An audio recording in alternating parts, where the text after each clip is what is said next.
Pronto, gente. Vamos lá, boa noite oficialmente, vamos começar. E hoje a gente começa a discutir sobre a psicanálise de Freud, né?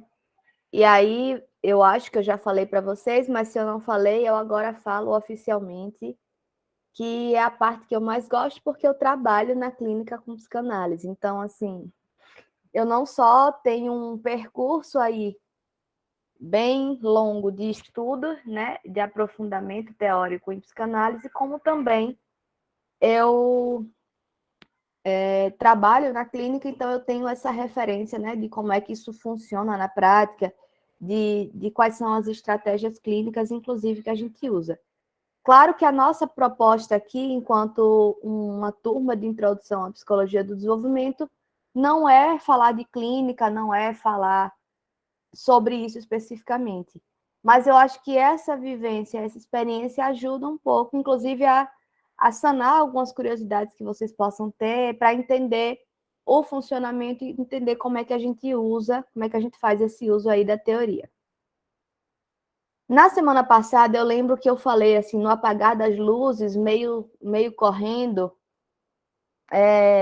que eu tentei explicar um pouquinho para vocês qual é a proposta desse texto que vocês leram. Eu não sei se vocês ouviram, não sei se vocês entenderam, mas agora, com um pouco mais de tempo, eu vou repetir, eu vou discutir aqui com vocês, mostrar um pouquinho para vocês qual é a proposta aqui, tá? Outro professor de psicologia do desenvolvimento, que não é psicanalista, que não estuda psicanálise, ele ia simplesmente pegar algum texto de um manual de psicologia do desenvolvimento e ia falar das fases psicossexuais de Freud, que são as famosas fase oral, fase anal, fase fálica, fase de latência e fase genital. Vocês devem ter notado que no texto que vocês leram, isso, quem leu, obviamente, não fala sobre isso, né? Ali a gente não tem especificado essa discussão, né? Eu não tive uma preocupação de promover essa discussão. Aliás, Freud não foca nessa questão, porque o que acontece? Essa questão das fases oral, anal, nananã, são muito mais uma sistematização posterior que os teóricos do desenvolvimento forjaram em Freud, para entender como é que a gente consegue pensar esse desenvolvimento da mesma forma que a gente consegue fazer em Piaget e que a gente vai ver que dá para fazer também em Vygotsky, porque esses outros dois autores tiveram esse cuidado de construir esses esquemas, né, por fase. Eles tiveram essa preocupação de tentar entender como é que se dava essas etapas e como é que transicionava de uma etapa para outra. Veja, Freud faz isso de alguma maneira, porque ele está preocupado em entender como é que se dá a questão da sexualidade infantil, e eu vou falar sobre isso ainda, tá? E no que ele faz esse percurso da sexualidade infantil, o que ele vai trazer para a gente é justamente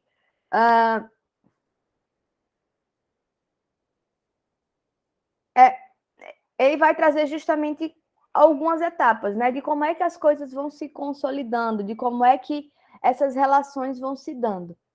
E estudiosos posteriores a Freud conseguiram fazer aí um levantamento, uma sistematização dessa observação que já estava em Freud e estipularam essas fases, né? As fases no sentido da divisão, da indicação de que idade isso acontece e tal. Em Freud, o texto que ele trabalha essa discussão mais aprofundadamente da sexualidade infantil é um texto chamado Três Ensaios sobre a Teoria da Sexualidade. São, né, como diz o nome, são 3 ensaios, então são 3 textos de 20 a 30 páginas, então é um texto muito longo, é um texto denso. Não é um texto de leitura fácil. E é um texto em que ele vai fazer uma discussão bem aprofundada e que ele está ali pensando enquanto ele escreve. Então, ele não vai sistematizar em nenhum momento da obra dele as fases da forma que a gente vai ver em manuais de psicologia do desenvolvimento, tá? Então, o que eu quis? Eu, enquanto uma psicanalista, eu quis trazer para vocês o que é que está na base dessa discussão, para vocês entenderem como é que Freud fundamenta, né? O que é importante entender em termos da questão da sexualidade, dessa centralidade da sexualidade em Freud, do que é que ele está chamando de sexualidade infantil, como é que isso implica no desenvolvimento da criança, como é que isso interfere na vida adulta posterior daquela criança, tá? Então, eu vou fazer esse enfoque, mas, claro, pensando na perspectiva dessa disciplina, do que a gente está se propondo a fazer aqui, eu vou, em algum momento, eu vou estabelecer essas fases enquanto fases mesmo. Então, eu vou deixar claro o que é essa fase oral e quando é que ela acontece, o que é a fase anal e quando é que ela acontece, justamente para vocês terem essa dimensão, né, dessa sistematicidade dos períodos, tá? Mas eu precisava dizer que isso não está em Freud, que Freud não se preocupa em fazer isso, tá? Ele fala de fase oral, ele fala de fase anal, mas ele não se preocupa em estipular qual é a idade que começa, qual a idade que termina. Ele se preocupa em entender o que é que está em jogo naquele momento. O que é que está em jogo em termos do estabelecimento de relações afetivas entre as pessoas, entre a criança e os cuidadores, ou entre as crianças e seus pares, tá? Mas, quando eu disse que eu tinha falado sobre isso no apagar das luzes da aula passada, na verdade, não foi nada disso que eu falei. O que eu falei no apagar das luzes da aula passada foi justamente o fato de que eu faço essa escolha para que vocês leiam uma das lições sobre a psicanálise de Freud, porque as 5 lições sobre a psicanálise são o texto mais fácil que a gente vai encontrar de Freud. E por que, professora, que é o texto mais fácil de todos? Por 2 razões. A primeira, porque são conferências, tá? Então, são lições, né? Não é nem conferência, são lições. Ele foi convidado por uma universidade lá dos Estados Unidos para ir apresentar a psicanálise, explicar o que é que ele já tinha construído enquanto teoria psicanalítica. E ele constrói isso, não é à toa que ele chama de 5 lições, porque ele está, de fato, de forma muito didática, sistematizando toda a teoria que ele tinha construído até ali, tá? Então, o que acontece? Além do... Essa é a primeira questão, né? Porque são as conferências, e ele está fazendo essa conferência para ensinar as pessoas e para sistematizar para as pessoas o que era a psicanálise. Então, ele está tentando vender a psicanálise enquanto uma ciência legítima, enquanto uma perspectiva clínica também legítima. A segunda razão é mais divertida, porque é mais engraçada. Dizem as más línguas, né? Isso rola aí nas biografias da vida, nas fofocas de bastidores que eu adoro, fofocas de bastidores de intelectuais, né? Que se chamam biografias, que Freud não tinha os americanos em muito alta conta, ou seja, Freud achava os americanos um povo meio burro, né? Ele achava que era um povo que tinha uma limitação simbólica, inclusive, né, em termos de vocabulário e de compreensão sobre o mundo. E aí ele vai ser convidado justamente pelos Estados Unidos para ir lá falar sobre psicanálise. Então ele pensa assim: o que eu construí enquanto psicanálise é algo extremamente complexo. Como é que eu vou apresentar isso para um monte de gente broca que não vai entender?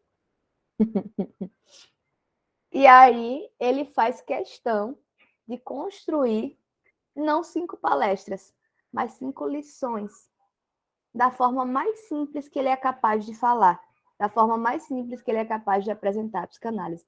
Então, Sim, gente, se vocês acharem esse texto difícil de ler, os outros textos de Freud são mais difíceis. Mas veja, eu tenho certeza que vocês não acharam difícil, que o que é difícil na leitura é pelo excesso de conceitos novos, né? E aí, diante dessa necessidade de conhecer os conceitos, vai ficando complicado entender. Mas a linguagem dele, a forma que ele está falando, é muito tranquila. E aí, por isso que eu vou ter que fazer, né? Vou ter que gastar um tempinho aqui da nossa aula, antes da gente entrar na discussão propriamente dita dessa lição, que foi a quarta que vocês leram. Eu vou fazer um resgate bem rápido, bem resumido, das outras lições todas até essa daqui, para vocês já irem entendendo onde é que isso se coloca na teoria freudiana. Beleza? Até aqui tudo bem? Tem alguma questão?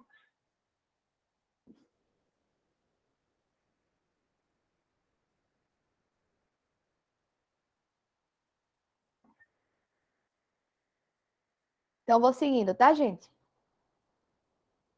Vamos lá.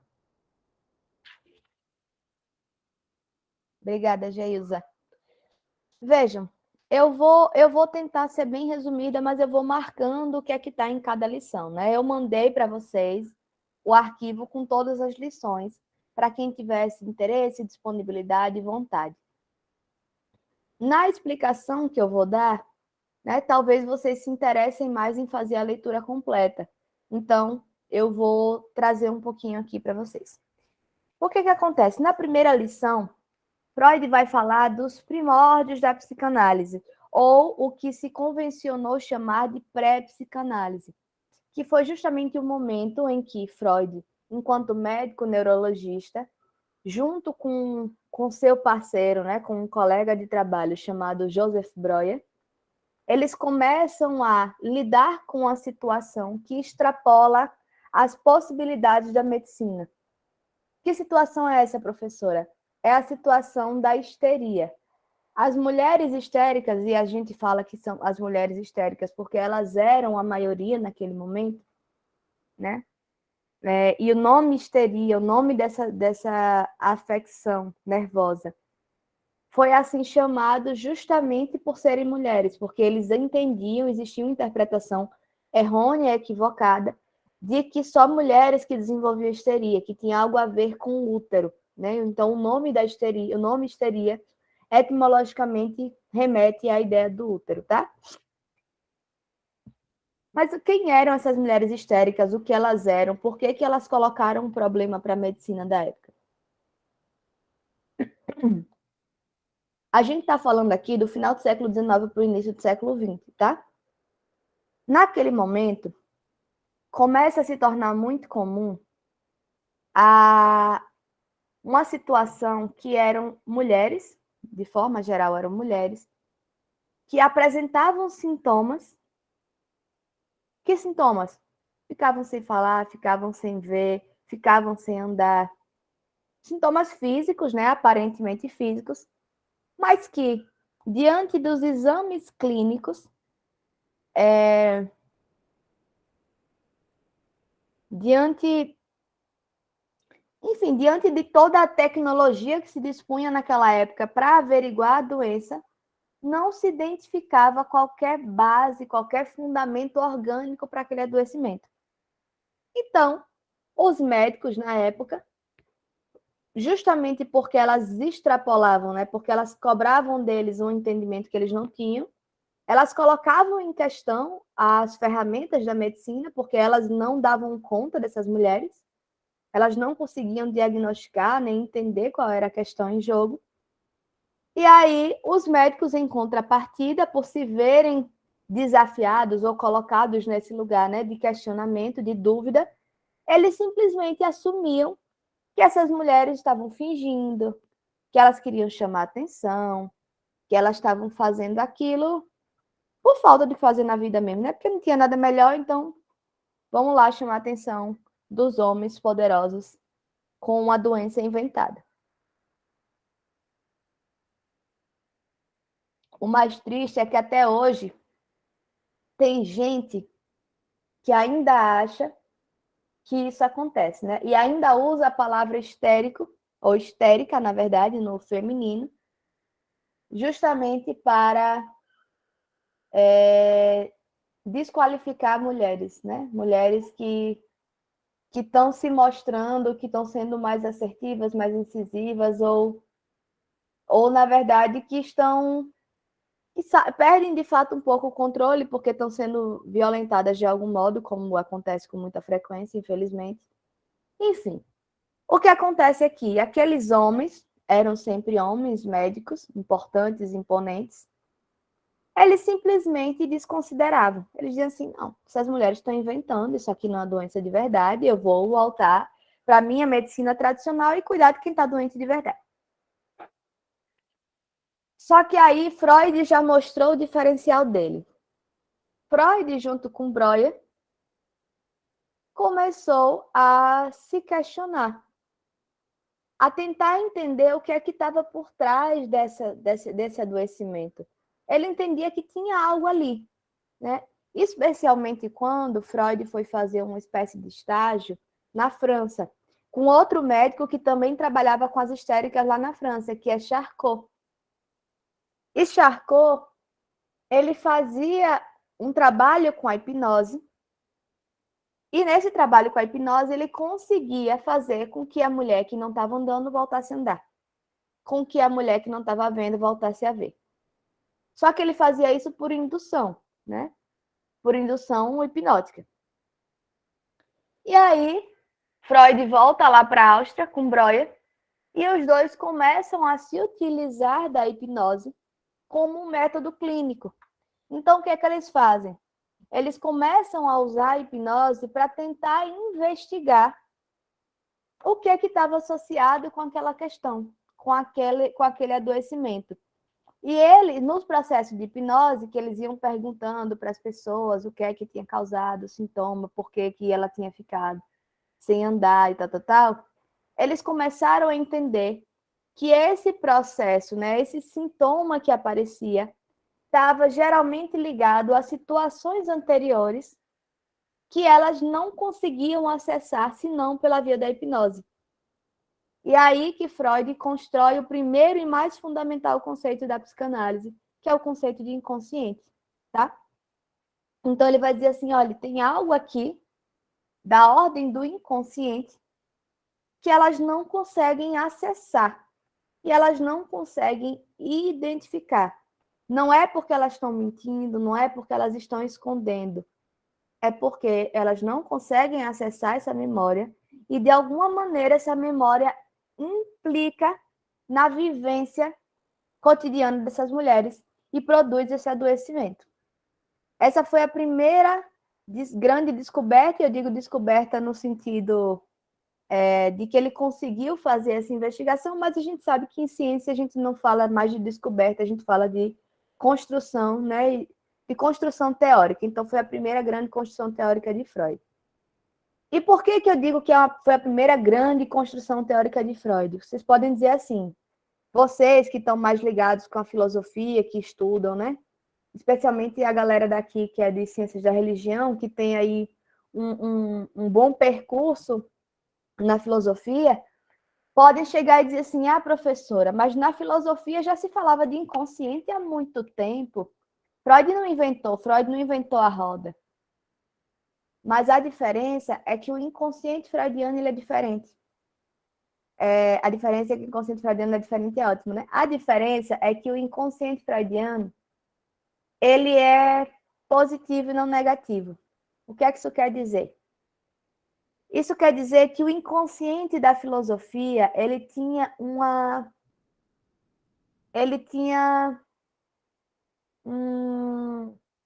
a gente costuma dizer que ele é o negativo da consciência. Ou seja, ele só faz sentido enquanto uma oposição a algo que a gente toma como central. Então, a filosofia faz um estudo há séculos sobre a consciência humana, né? Assim, a gente estudou ao longo no início dessa disciplina e como é que se dá essa construção. Claro que a questão da consciência do indivíduo ela é mais recente. Mas ainda assim a gente sabe que a filosofia tem colocado essa questão da consciência há muito tempo. E que o que é inconsciente, quando a filosofia fala que algo é inconsciente, ela está falando no sentido de um negativo dessa consciência. É simplesmente o que não consegue ser acessado pela consciência. Tá, professora, mas não é a mesma coisa? Não é, sabe por quê? Porque o inconsciente de Freud, ele tem uma lógica própria. Ele tem uma vivência própria, ele tem um funcionamento próprio. E ele pulsa, ele interfere, ele participa da nossa vida mental sem que a gente perceba, sem que a gente saiba como. E essa é que é a grandeza da teoria que Freud começa a construir. Porque ele vai entendendo que tem algo aí, tem uma dimensão que nos escapa. E nos escapa no sentido de que a gente não reconhece, a gente não consegue identificar, mas ao mesmo tempo ela participa da nossa vida mental cotidiana. O tempo inteiro esse inconsciente está participando das nossas formas de nos relacionarmos, de vermos o mundo, de entendermos as coisas, etc, etc, etc. Tá? Então, quando Freud vai falar, quando Freud e Breuer, aqui ainda estão juntos, né? Freud e Breuer, eles vão entender, a partir do uso da hipnose, que tem alguma história ali que não estava acessível para aquelas mulheres e que, de algum modo, estava interferindo no funcionamento mental delas. Eu vou dar um exemplo, que é o próprio exemplo que Freud dá aqui nesse texto, né? Quando vocês forem ler, vocês vão ver. Que é o seguinte. Tem um livro que a gente considera um livro pré-psicanalítico que chama Estudo sobre Histeria. São os primeiros casos de atendimento que Freud fez junto com Breuer, tá? E aí, tem um dos casos que é Amy von R., eu acho, que... Não, minto, eu ia confundir, não é Amy von R., não. É da própria Ana O. Ana O é a personagem mais famosa da psicanálise. Inclusive, se vocês quiserem outra indicação de filme, é um filme mais antigo, mais lento, naquela outra lógica que não é a que a gente trabalha hoje, que é chamado Freud Além da Alma, que vai falar um pouco desse trabalho, desse primeiro momento da psicanálise, do trabalho com as histéricas e tal. Enfim, Ana O é uma paciente de Freud que ela vai, em algum momento, ela vai desenvolvendo uma série de sintomas. São vários sintomas. Um dos sintomas, em algum momento aí do processo terapêutico que Breuer está fazendo com ela, porque Breuer que é o analista dela, ela desenvolve uma hidrofobia, ou seja, ela não consegue mais chegar perto de água nem beber água, assim, na verdade ela não consegue beber água, é só o beber mesmo. E aí ela passa dias se negando a beber água e todo mundo desesperado porque aquela mulher precisava beber água, né? E aí Breuer vai e se utiliza da hipnose e descobre, na hipnose, ela relata uma situação em que viu a cachorrinha aí da dama de companhia dela, se eu não me engano, bebendo da água do copo. E aí ela fica com nojo. Só que aí ela não tem coragem de falar para a mulher, ela quer evitar aquele conflito, ela não quer brigar e tal. E ela apaga aquela memória. Só que fica o nojo. Fica o sentimento de nojo e ela não consegue beber água. E aí Freud conta que depois que acaba, né, que ela consegue relatar essa situação e ela volta do transe da hipnose, ela pede um copo d'água e ela bebe um copo d'água inteiro, assim, é como se ela fosse libertada finalmente dessa questão, tá? Então,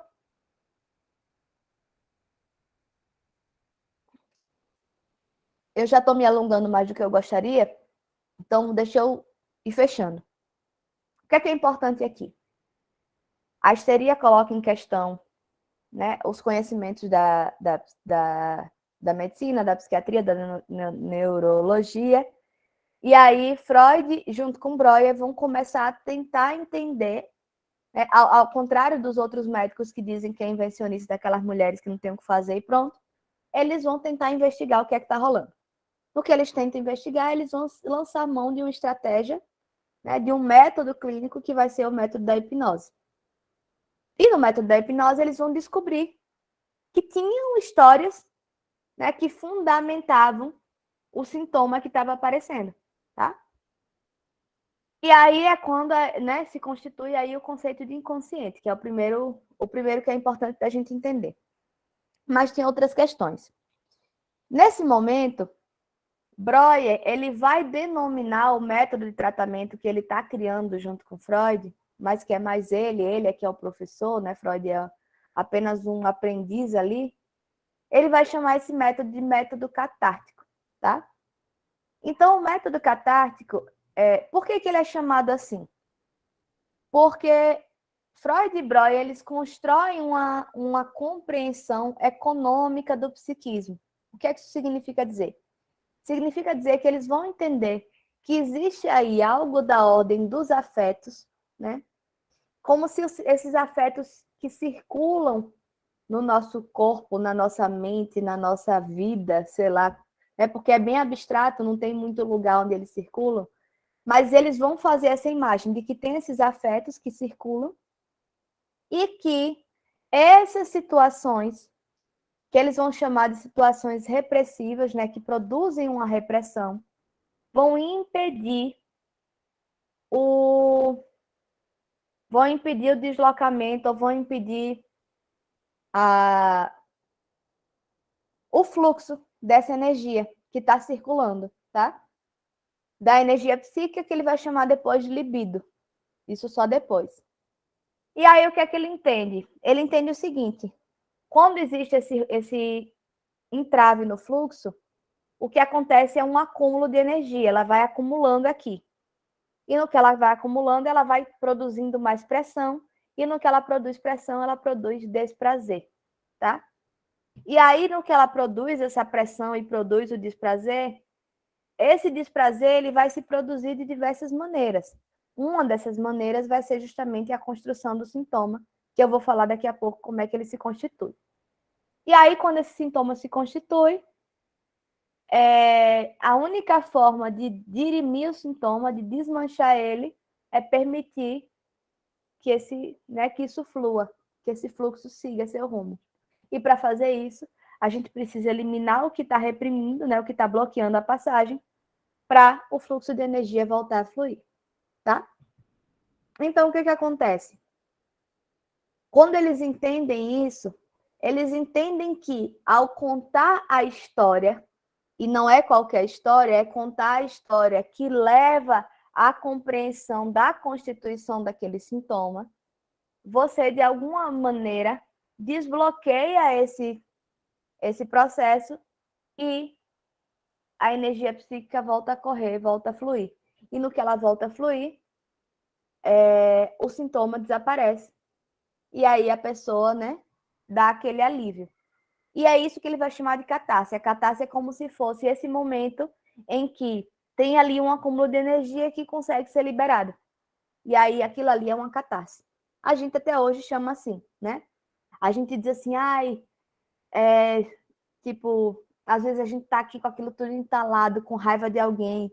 Aí a gente resolve sentar para conversar, aí conversa assim, fala francamente, até briga, sei lá o quê. Aí diz assim, foi catártico isso aqui, sabe? Eu tô com a alma lavada, né? Porque a gente consegue liberar aquela energia que estava tensionada. Então, é basicamente esse funcionamento que Freud e Breuer vão pensar. E aí, Breuer vai chamar o método dele de método catártico, porque é um método que, usando da hipnose, permite que essa energia flua. Só que qual é a grande questão, gente? Aqui eu já estou começando a entrar na lição 2, tá? A grande questão é justamente que Freud ele vai entender que a hipnose é efetiva, mas ela não é permanente. Porque eles usam da hipnose, eles usam o método hipnótico, beleza, massa, a pessoa vai, acorda do transe, não tem mais o sintoma. Mas daqui a uns dias ela já desenvolveu um novo sintoma. E aí vai e faz o procedimento de novo, o sintoma some. Aí daqui a pouco aparece outro. E aí Freud fica intrigado, ele diz assim, veja, tem algo acontecendo. Ele entende que tem algo que vai mais fundo, né? Tem alguma questão que está muito mais profunda do que essa que eles conseguem acessar pela via da hipnose. E que eles não estão conseguindo acessar justamente pela hipnose. Isso é a conclusão que ele vai chegar depois, é que eu estou já acelerando o processo, tá? O que Freud vai entender depois é que, fazendo essa investigação desse funcionamento psíquico, ele entende, né? A gente já tinha falado disso, que tem uma repressão, tem algo ali, tem algum conteúdo, algum elemento ali que foi reprimido. E no que ele foi reprimido, se estabelece uma dissociação psíquica, ou seja, uma divisão psíquica entre consciência e inconsciente. Isso que é reprimido vai para o inconsciente porque ele não pode ter acesso à consciência. Tá? A consciência é o que a gente pensa no dia a dia, como a gente vive, é o que a gente lembra, né? Então, ele faz essa divisão. Quando Freud faz essa divisão, né, ele entende que existe uma dissociação psíquica, né, uma divisão psíquica, aí ele entende que o que é reprimido vai lá para o inconsciente. Só que ele pensa assim, tá, mas se vai para o inconsciente, o que é que impede que ele venha para a consciência? O que é que impede que aquele conteúdo emerja na consciência? Aí é que ele vai construir o conceito de resistência. Ele vai dizer que, do mesmo jeito que teve alguma coisa que mandou aquele conteúdo para o inconsciente, vai ter uma força que vai ficar ali segurando e impedindo que esses elementos inconscientes acessem a consciência. E aí Freud conta uma historinha que eu prefiro reproduzir, porque eu acho que ela ajuda a gente a entender, ela facilita muito esse processo. Ele diz o seguinte, imaginem que estamos aqui nessa conferência e que eu estou aqui dando minha palestra, né? Então, no nosso caso, imaginem que eu estou aqui dando minha aula na paz de Deus, e aí chega alguém e começa a implicar. Mas não é implicar no sentido de ter dúvida, de perguntar, de interromper porque está querendo compreender as coisas. Não. É de implicar mesmo, é de ser desrespeitoso, é de causar um transtorno aqui na aula. O nosso exemplo não é tão bom porque eu estou aqui no online, né? Mas assim, mas digamos que fosse uma palestra e a gente tem um mediador, né? Desculpa, eu não vou inventar exemplo com a gente, não. Vou falar do exemplo de Freud mesmo. Está lá numa palestra. A palestra presencial. A gente já esqueceu que isso existe, mas isso vai voltar a existir, né? Tá voltando já. Então, aí ele diz assim, aí tem uma pessoa que está lá perturbando, que está sendo desrespeitoso, que está atrapalhando o raciocínio, que... E aí, o que acontece? 2 seguranças, 2 é um número bem aleatório, tá, gente? Os seguranças vêm e dizem assim, senhor, queira se retirar, por favor? Aí o cara vai, mas não sem se espernear um pouquinho, né? Que absurdo, eu paguei para estar aqui, você não pode me tirar daqui, nananana. Vocês estão imaginando a cena, né? Aí vai, os seguranças levam ele para o lado de fora. A palestra volta a correr na paz de Deus de novo, porque aquele elemento perturbador saiu, né? Só que é isso. O cara tá lá puto, inconformado, ele acha que tá na razão dele, ele pagou para estar na conferência e ele começa a gritar do lado de fora. Porque quer entrar, porque quer entrar, porque quer entrar. E aí Freud primeiro vai dizer assim, esses seguranças que tiraram ele também são os mesmos que vão segurar a porta, que vão impedir que ele volte. Esses seguranças são as forças de resistência, tá? Eles vão impedir. O cara que causa o transtorno, mal educado, é o conteúdo inconsciente, que está reprimido. E aí ele está ali tentando, e os caras não estão deixando. Só que o que acontece? O que Freud vai dizer, que aí é um próximo passo nesse imbróglio, é o seguinte: Freud vai dizer assim, tá, mas você imagina o seguinte, a gente tá aqui, eu voltei a dar minha palestra tranquilamente, né? Beleza. Mas aí o cara tá gritando lá do lado de fora. E ele tá gritando tanto e tá fazendo tanta confusão que a gente que tá aqui dentro tá ouvindo. E tá começando a causar um burburinho, tá começando a causar um desconforto. Veja, não é mais ele que está dizendo as coisas desagradáveis, não é ele que está produzindo um transtorno diretamente com a fala dele, né? Ou seja, não é esse conteúdo que ele traz que está produzindo. Mas, de algum modo, o esforço dele, a tentativa insistente e persistente para ele entrar, vai produzir aí um outro tipo de incômodo e desconforto. E aí, o que acontece? Freud vai dar duas soluções possíveis para o que acontece. Na verdade, assim, Freud vai dar uma opção, que é justamente, ele vai dizer que é o que acontece numa análise, tá? Numa terapia.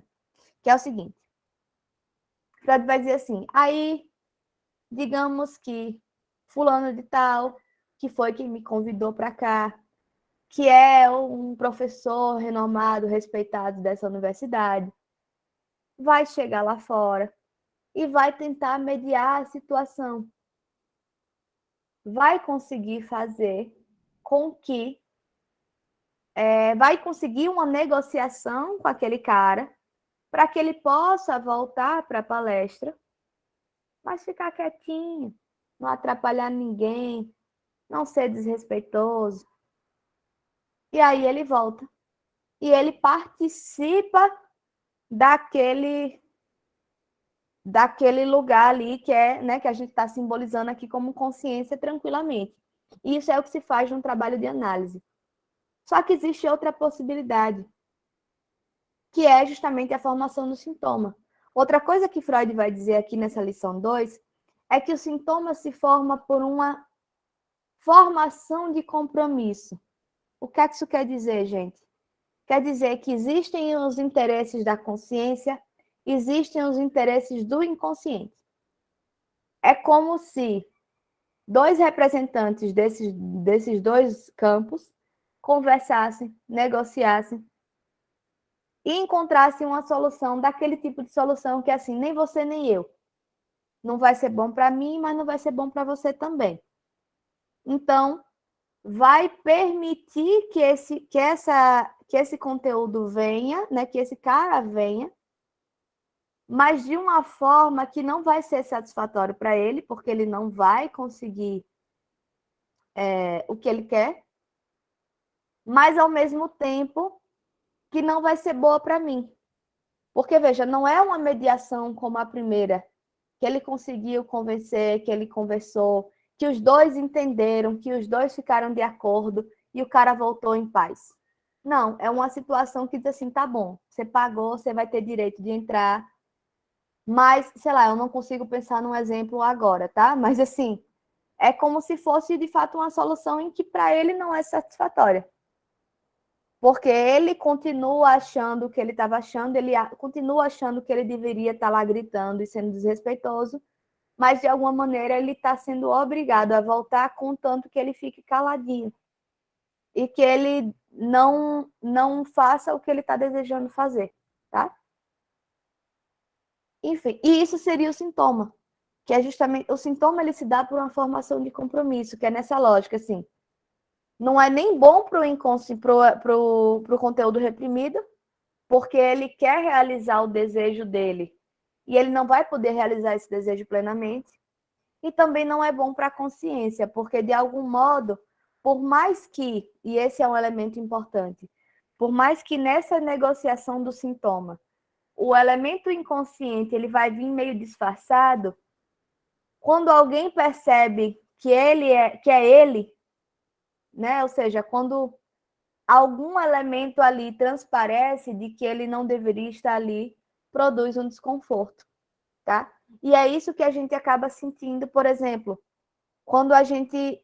Vamos falar da gente que é ansioso. Eu digo a gente porque eu sou ansiosíssima. Volta e meia a gente não sente uma ansiedade que a gente não sabe por quê, nem para quê, nem de onde vem. É como se fosse isso. Tem algum elemento ali que eu não sei por que razão, por que cargas d'água, alguma coisa disparou minha ansiedade. E eu não sei muito bem dizer o que é, né? Então, é como se eu tivesse, para a psicanálise, isso quer dizer que tem algo ali do inconsciente que, de alguma maneira, conseguiu acessar minha consciência. Mas não acessou ao ponto de eu reconhecer aquilo e de eu poder trabalhar com aquilo. Acessou no sentido de que sentiu os efeitos dele, né? Sentiu o efeito e os prejuízos que esse elemento pode trazer quando ele está na consciência, tá?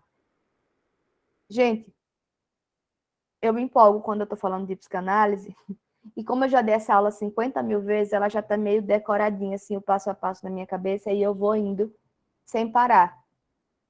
Não deixa eu ir sem parar, não, porque eu sei que eu estou falando de questões que são novas para vocês, que são complexas, que atiçam a curiosidade em alguns aspectos. E eu queria pedir para vocês falarem um pouquinho agora. Diga aí, como é que vocês estão achando, o que é que vocês estão pensando, que dúvidas que vocês estão tendo nesse momento, me contem.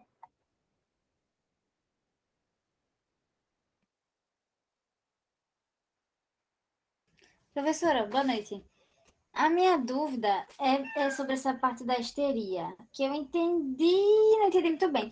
Tipo assim, a questão de que ela, no caso, histeria por Freud, né? Ela tem a ver mais com questão emocional ou psíquico, que fala, né? Hum, Tipo, para a pessoa ter esse desenvolver, né? uhum, tá. Rayane, veja, em primeiro lugar, eu confesso que, sendo psicóloga há mais de 12 anos, eu não sei muito bem diferenciar o que seria questão emocional de questão psíquica, tá? Eu acho que a questão psíquica necessariamente está atravessada por questões emocionais. Mas, passado esse ponto, né, que de fato é uma dúvida mesmo para mim, assim, eu não consigo ver essa diferença, assim. Eu não estou falando isso nem em termos de com toda a convicção científica. Eu estou falando que realmente eu não consigo ver essa distinção. Mas, passado isso, o que é o que é importante da gente entender sobre essa questão da histeria? Veja,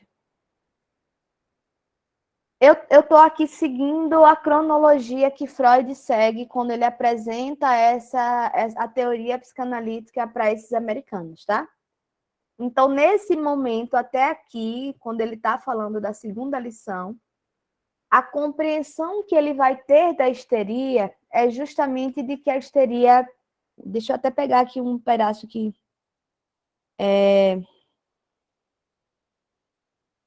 Ele vai dizer que a histeria ela vai se formar, né? Como ele vai dizer assim: a histeria é feita de reminiscências, ou seja, a histeria ela vai se constituir enquanto um processo de adoecimento que está pautado em reminiscências, em histórias anteriores e que, de algum modo, estão na memória daquela pessoa, mas ela não consegue acessar, tá?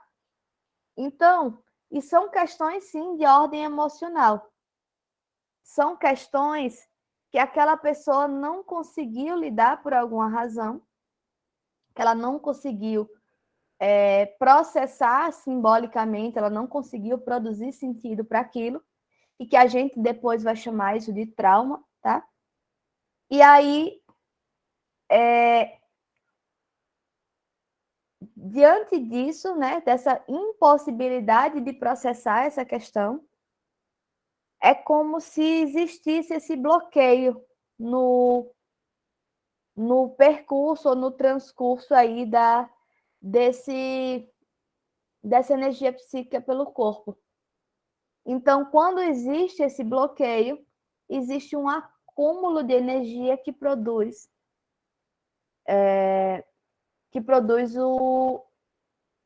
o desconforto e que produz o adoecimento, produz o sintoma, tá?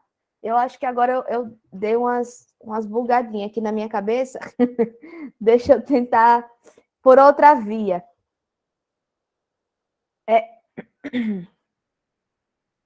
É porque eu acho que é difícil eu responder essa questão com o que eu tenho até aqui. Então, eu vou ter que dar um pulo lá para frente para a gente entender melhor.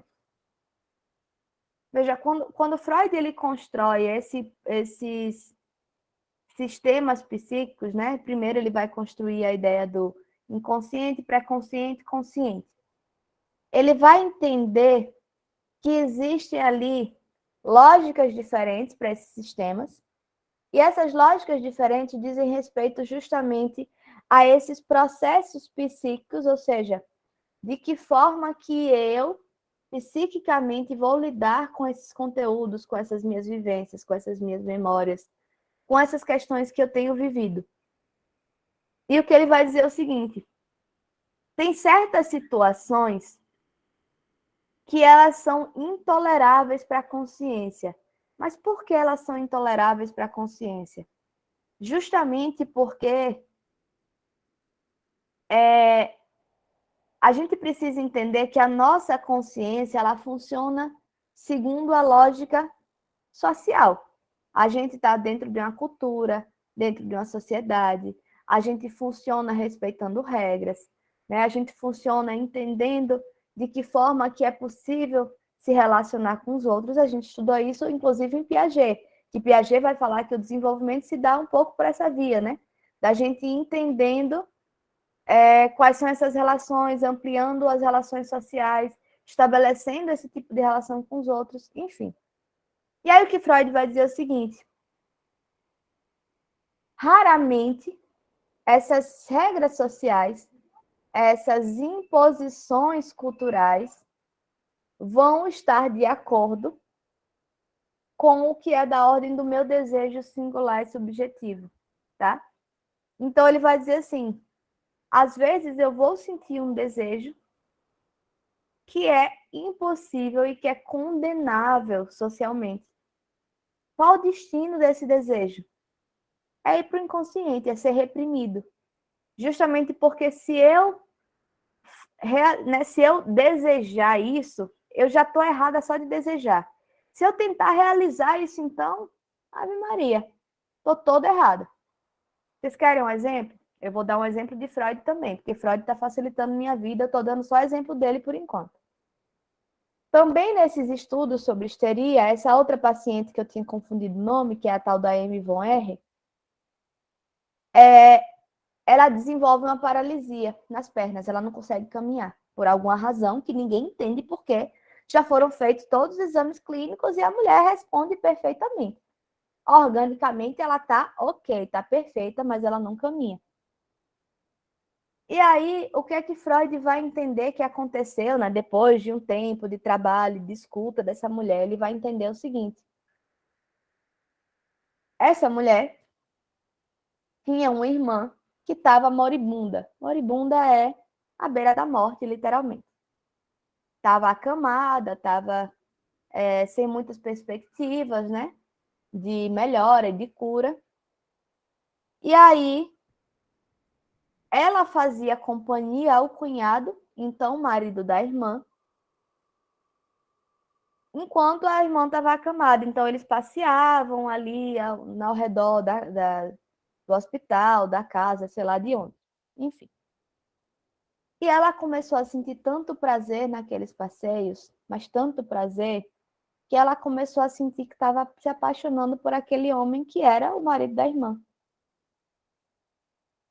E aí, no dia que ela foi comunicada do falecimento da irmã, é como se fosse ao mesmo tempo.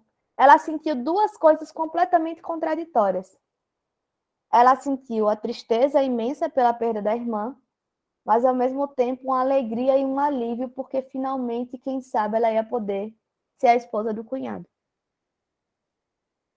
Esse sentimento tão condenável socialmente de ficar até alegre pela morte da irmã, porque veja, talvez ela não tenha nem ficado alegre, mas essa ideia passou pela cabeça dela de tipo, eita, agora que minha irmã não está mais aqui, quem sabe eu não posso ser a esposa do meu cunhado, né? Quem sabe ele não possa se interessar por mim e casar comigo. E essa ideia né, só de ter passado pela cabeça dela foi tão intolerável, mas tão intolerável, que foi reprimida. E aí percebam que tem uma associação, né? E a psicanálise vai trabalhar com isso, vai trabalhar com essa concepção da representação, da palavra que a gente dá. Por isso que a gente trabalha com a fala, porque é na fala das pessoas que a gente vai conseguir fazer esse tipo de associação. E aí percebam que a paralisia dela é justamente nas pernas, o que impede que ela faça o quê? Que ela continue dando os passeios com o cunhado. É como se fosse a punição que ela mesma se dá por ter pensado aquilo tão absurdo, aquela coisa tão absurda. E, ao mesmo tempo, isso impede que ela continue fazendo companhia ao cunhado, num passeio que seja, e que ela possa pensar de novo aquela bizarrice que ela não pode jamais, nunca mais pensar. E é tão jamais e nunca mais que ela, de fato, não consegue acessar aquilo. Freud só descobriu isso pela via da hipnose, tá? Deu para entender melhor, Rayane? Sim, professora, obrigada, viu? Nada? Oxi, eu que agradeço. Vocês podem ir perguntando que eu acho que ajuda mesmo. Até para eu organizar, porque para mim, eu acho que está tudo bonitinho, porque como eu já li isso 50 mil vezes, então, para mim, está tudo muito claro. Mas para vocês que não, que só leram a lição 4, pelo menos foi essa orientação que eu fiz, né? E que não tem um conhecimento prévio de Freud, para vocês talvez esteja tudo muito confuso. Então, eu prefiro que vocês me falem mesmo para a gente poder sair daqui com isso mais organizado, digamos assim. Enfim, então a gente já entendeu aqui o que é importante da lição 2, que é o conceito de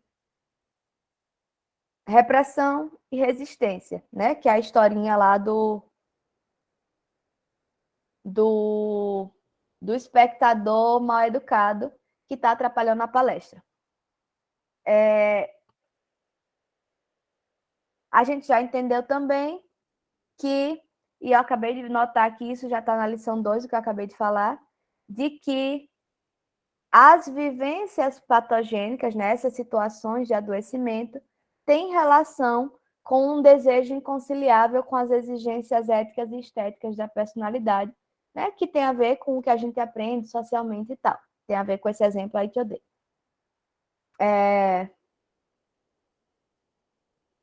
Então, o que acontece? Freud vai dizer, né, ele vai reiterar aqui que o sintoma vai ser uma formação substitutiva, que é aquilo que eu falei, de nem você nem eu, né?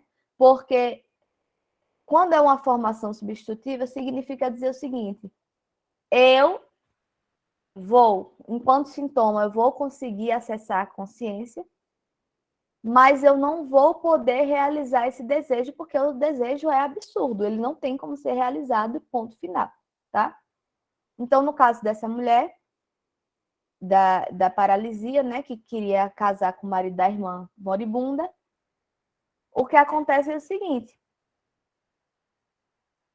é intolerável para ela, né, a ideia de que dela estar desejando, dela ter ficado feliz com a morte da irmã, porque ela está desejando o marido da irmã. Então, a paralisia, o sintoma, ela serve, perceba que ele tem uma função, ele cumpre uma função. Ele cumpre a função de a função que ele cumpre no sentido do inconsciente, de ser realizado, é porque ele dá um certo escoamento, ele dá um certo destino para aquela questão que está lá no inconsciente, tá? Que é justamente o destino do sintoma. E, por outro lado, enquanto consciência, a parte que a consciência tem é assim, tá bom, vai ter aqui uma situação, mas que vai te impedir justamente de fazer o que você mais quer, que é de se aproximar desse homem, porque você estava se aproximando dele, né? Pelos passeios, pelas caminhadas, enfim. E aí,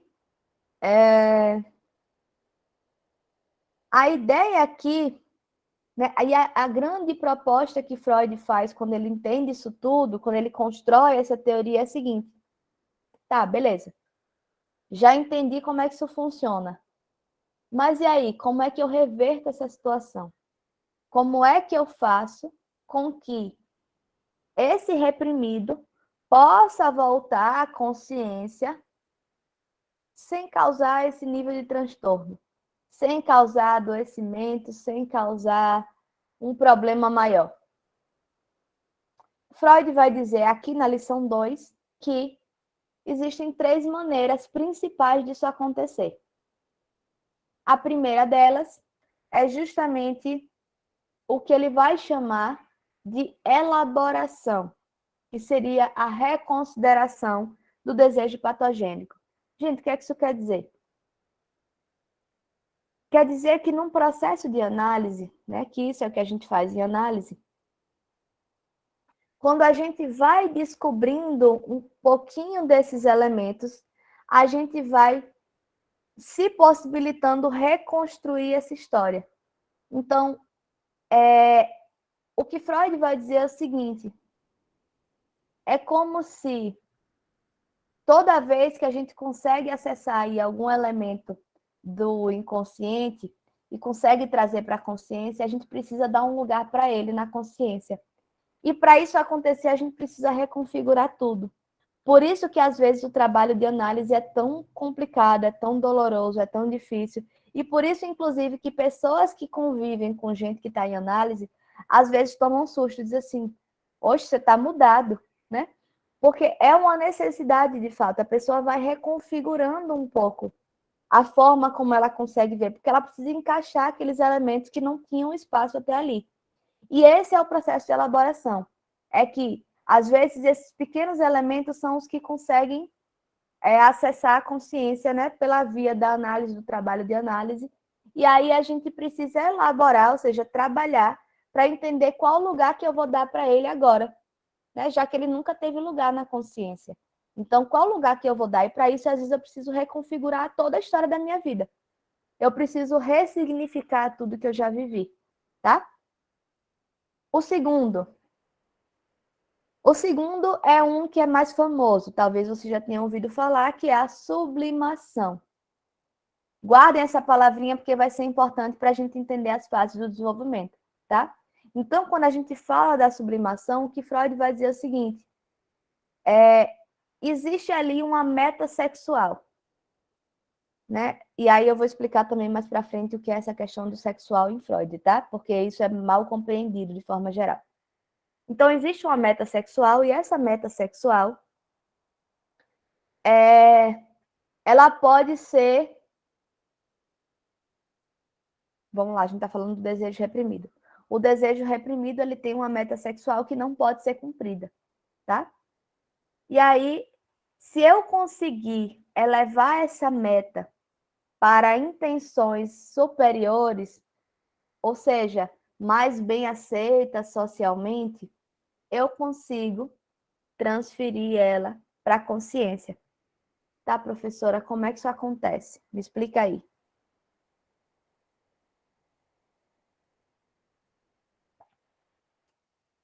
Eu vou dar o exemplo que eu sempre dou, que eu acho que ele é mais fácil. Uma criança que é bem malvada com bicho, que tem estilingue ou baleadeira, não sei como é que vocês chamam, e aí mata os passarinhos, aí depois corta os passarinhos no meio para ver, ou então faz armadilha para sapo, corta o sapo no meio, que faz assim coisas bem... É malvado mesmo, né? Uma criança que... E aí ele é reprimido, ele leva bronca e não pode ser assim, né? Que faz parte da educação. E aí essa criança, né, depois dessa repressão, ele vai ser reprimido, ele vai levar bronca, ele vai ser castigado, etc, etc. E aí ele vai acalmar esse instinto, digamos assim, deixar de lado. E aí... Eita, Fabrício, vamos falar sobre isso. Fabrício está dizendo que ele era assim quando era guri. E aí, digamos, eu estou dando um exemplo bem explícito, tá? que é assim, bem explícito, eu digo, bem estereotipado, que não necessariamente vai ser o caso de Fabrício. Mas digamos que esse menino, depois que passa esse processo, quando ele vira adulto, ele resolve ser veterinário. Né? E ele vai lá cortar bicho, mas ele vai fazer isso por um bem maior. Ele vai ser pago, inclusive, por isso. Ele vai ser um profissional renomado, importante, que cuida dos bichinhos, que tem amor pelos bichinhos, né? Às vezes, simplesmente esse processo de repressão. Então, você assim, você hoje é um protetor dos animais, é, Fabrício? Conta aí para nós. Não vou te analisar, não. Já estou te analisando um pouquinho, mas não vou, não. Então, beleza. É tipo isso, né? Então, é como se ele conseguisse pegar aquela meta ali, aquela intenção violenta que ele tinha com aquele animal, e ele vai conseguir transformar aquilo em algo elevado, né? De ordem elevada, que é reconhecido socialmente. Então, ele vai conseguir sanar esse desejo dele, ele vai conseguir, de fato, colocar adiante esse desejo de, de abrir o bicho, de curiosidade com o bicho, enfim, mas para um fim elevado, não para matar, mas para curar, para consertar, etc, etc, tá? A terceira solução, né, que Freud vai dar é justamente a de substituição da repressão para o juízo de condenação. Gente, olha outra que abrir as lagartixas, meu Deus do céu.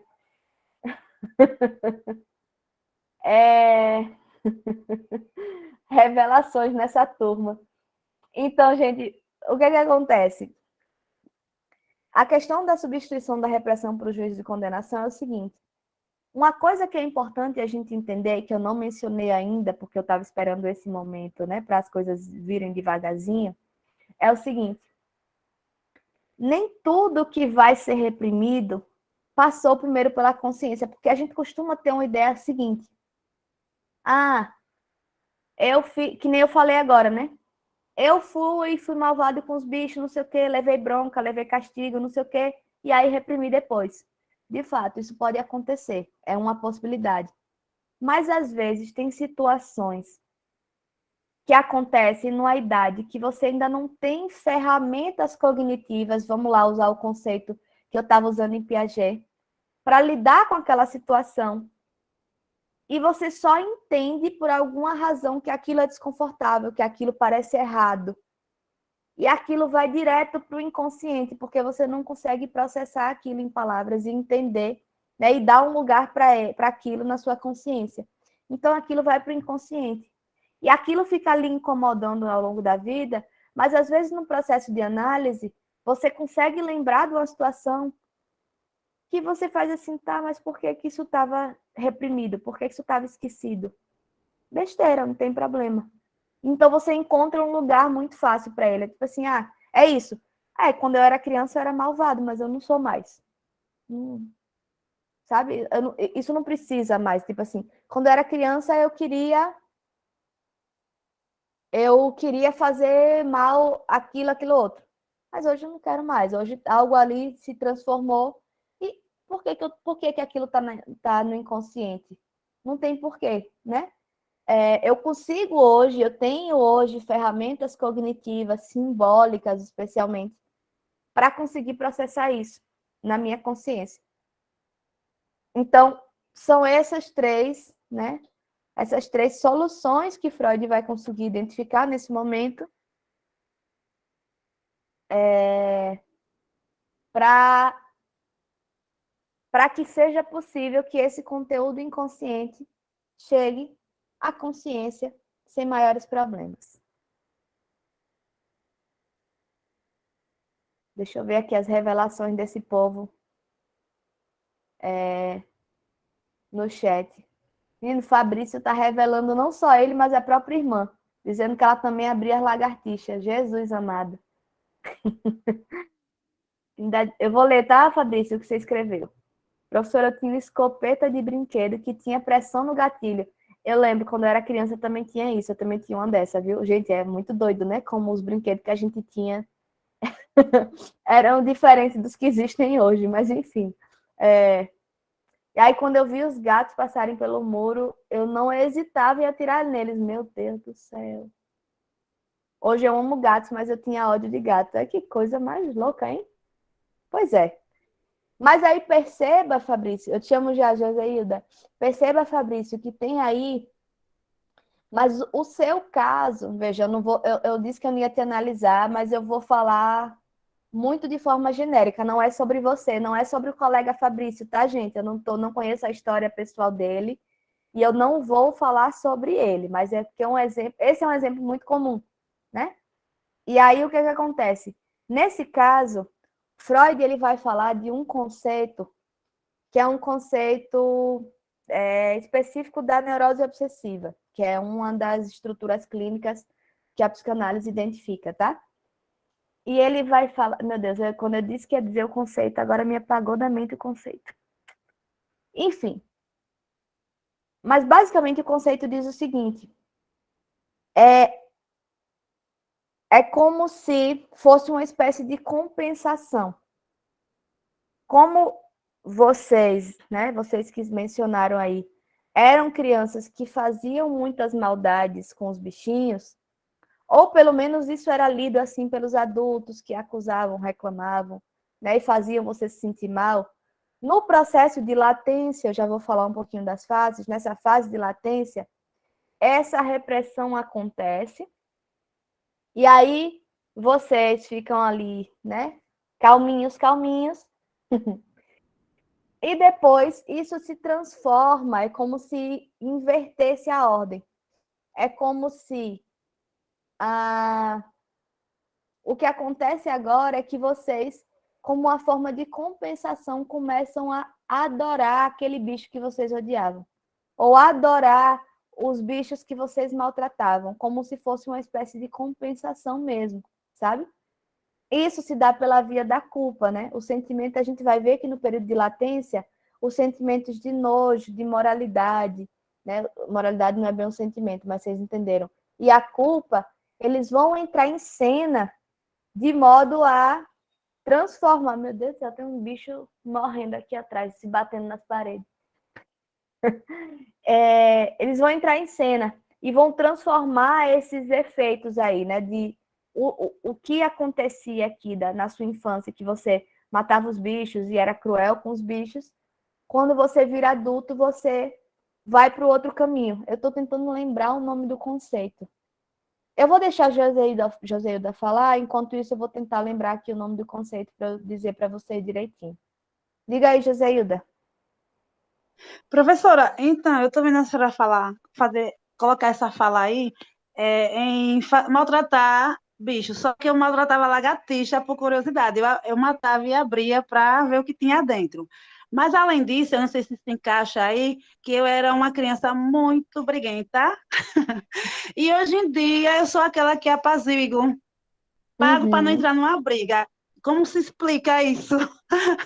Olha, eu não vou aqui começar a me propor a dar explicação, não, porque uma coisa que eu falo sempre é que a explicação está na sua história, né? Isso aí só quando você, ou se você fizer terapia, no seu processo terapêutico, você vai conseguir entendendo aí quais são os elementos que estão em jogo. O que eu consigo dizer, e é legal que você tenha feito essa observação, José, eu agradeço, porque é o seguinte, não necessariamente precisa ser crueldade, tá? Esse caso da crueldade, esse conceito que eu estou tentando lembrar o nome, não consegui ainda. Olha, eu vou ficar sem dormir com esse negócio desse conceito e vou mandar uma mensagem para Fabrício de madrugada pelo Google Classroom para falar o nome da peste do conceito. Mas, enfim.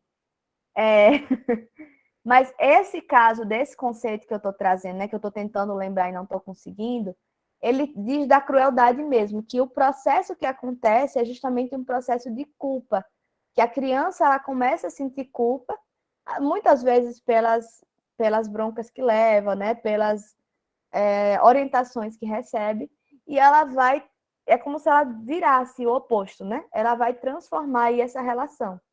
De uma relação de crueldade, ela vai transformar isso numa relação de amor, de cuidado e de proteção, como se fosse uma espécie de compensação, tá? No outro caso, no caso que você está falando, que eu acho legal que você tenha mencionado, Joseilda, você está falando aí de uma curiosidade, né? A gente vai ver, e aí eu também já vou mencionar que é na fase fálica, que uma das grandes características da fase fálica é justamente essa questão de uma curiosidade. E aí Freud vai falar de uma curiosidade sexual, mas não apenas, é uma curiosidade generalizada. Então, de fato, tem muita criança que faz esse processo de abrir os bichos, não é por crueldade, não é porque quer ver ele morrer, não é porque quer matar o bichinho, é simplesmente porque quer entender o que é que tem ali. Né? Tem uma curiosidade, e é uma curiosidade científica mesmo, né? A gente vai falar um pouquinho disso quando chegar na lição 4, tá? Agora, a questão de ser briguenta e depois se tornar uma pessoa apaziguadora, de fato, isso eu não tenho como te dizer de forma mais genérica na teoria, né? O que a gente sabe é que, ao longo da nossa história, a gente vai se transformando, a gente vai mudando as nossas atitudes diante dos acontecimentos, né, da vida, de como é que as coisas vão acontecendo. E aí, só escutando a sua história de vida toda, Joseilda, para a gente entender como é que se deu essa passagem aí, né, desses dois momentos, de ser a criança briguenta para ser a criança apaziguadora. Eu sempre falo que eu era uma criança daquelas assim, eu era super líder. Eu era muito sociável, eu fazia amiga por todo canto, todo mundo me seguia. Depois eu fui uma adolescente que não tinha amigos. Eu até hoje conto, eu falo isso brincando, assim, contando minha história triste, de que meus amigos eram os livros. Foi importantíssimo, porque eu ganhei gosto pela leitura nessa época, que eu não tinha amigo mesmo, não tinha o que fazer, ia ler, né? Mas é engraçado, assim, como é que se dá essa passagem? Claro que eu não vou falar isso para vocês, né? Não cabe, mas assim, na minha análise eu consegui entender como é que se deu essa passagem, o que é que está em questão aí nesse processo de mudança, né?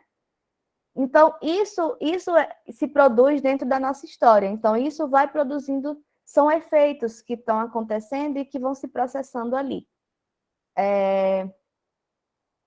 Mas aí, é isso é da história de cada um. Eu não tenho muito como te dizer o que é que se deu ali para ter essa transformação, tá?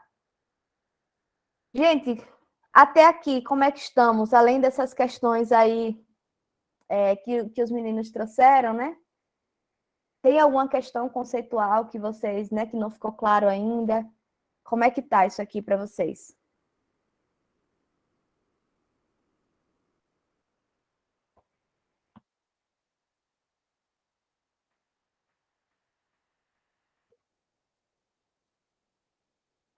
Gente, mas vocês podem perguntar, viu? Não necessariamente eu vou saber responder, até porque de vez em quando eu vou dar essa resposta, que é quase uma resposta evasiva, mas de fato é a resposta que eu posso dar.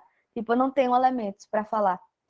Inclusive, eu vou contar essa história agora, que já vai me dar um mote para eu entrar para a próxima lição, que é a terceira. Eu tenho uma amiga que a criatura, eu vivo na minha correria, ela vive na correria dela. Normal, né?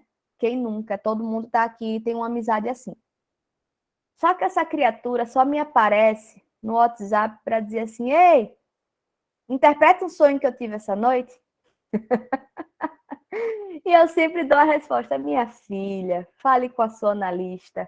Ela faz análise, né, com uma pessoa, inclusive, que eu indiquei. E aí eu fiz assim: minha filha, vai falar com a sua analista, porque ela que escuta você, ela que entende aí quais são os elementos que estão em jogo no seu sonho. Eu não consigo. Eu sou sua amiga. Você me conta as histórias, mas me conta de uma outra forma, porque é isso. A escuta que a gente faz enquanto amiga é uma escuta completamente diferente da que a gente faz enquanto psicóloga. Mas veja, ela continua insistindo. Ela continua me contando os sonhos dela. E mesmo eu dizendo isso, ela manda 50 áudios contando uns sonhos bem mirabolantes. E eu me divirto, assim, né? Porque, tipo... E aí, às vezes, eu brinco com ela, meio que pagando de analista, dizendo assim, tá, mas e o que é que você acha que é isso? Não sei o quê. Eu só coloco de volta para ela, porque eu não tenho elementos para interpretar. Enfim. Mas é nesse sentido, tá? Sabe? gente, eu tenho tem aí uma compreensão teórica que eu posso dar para vocês, eu posso dar exemplo, mas tem um certo limite que eu só tenho como entender se eu fizer uma escuta assim mais continuada dessa história. Mas por que eu disse que essa historinha aí da minha colega, da minha amiga, ia me permitir chegar na lição 3? Porque a lição 3, ela vai falar justamente do que a gente convencionou chamar de formações de inconsciente. O que é importante nesse ponto aqui das formações de inconsciente? É que esse é o momento em que Freud entende que a psicanálise ela vai se afastando tanto do campo médico ao ponto de que ele chega nesse ponto e diz assim, a psicanálise não lida apenas com doença, a psicanálise não lida apenas com sintoma. O inconsciente, esse sistema inconsciente é um sistema que está presente no psiquismo de todo mundo, de pessoas doentes, de pessoas normais, de pessoas neuróticas e de pessoas não neuróticas, tá? Então, o que acontece? Freud vai entender que essas formações do inconsciente, elas estão presentes na vida psíquica de todo mundo. E por que presentes na vida psíquica? Também estão presentes no dia a dia de todo mundo, tá? Então, o que acontece, gente? O que Freud vai dizer, que ele vai chamar aqui de formação do inconsciente, vai ser justamente o que os sonhos são uma formação do inconsciente. Os atos falhos, também a gente já ouviu falar de ato falho, tenho certeza. Os xistes, que a gente pode traduzir de uma forma mais próxima da gente como piadas, comentários humorosos, sarcásticos, né? Que são formações de inconsciente também. E os próprios sintomas.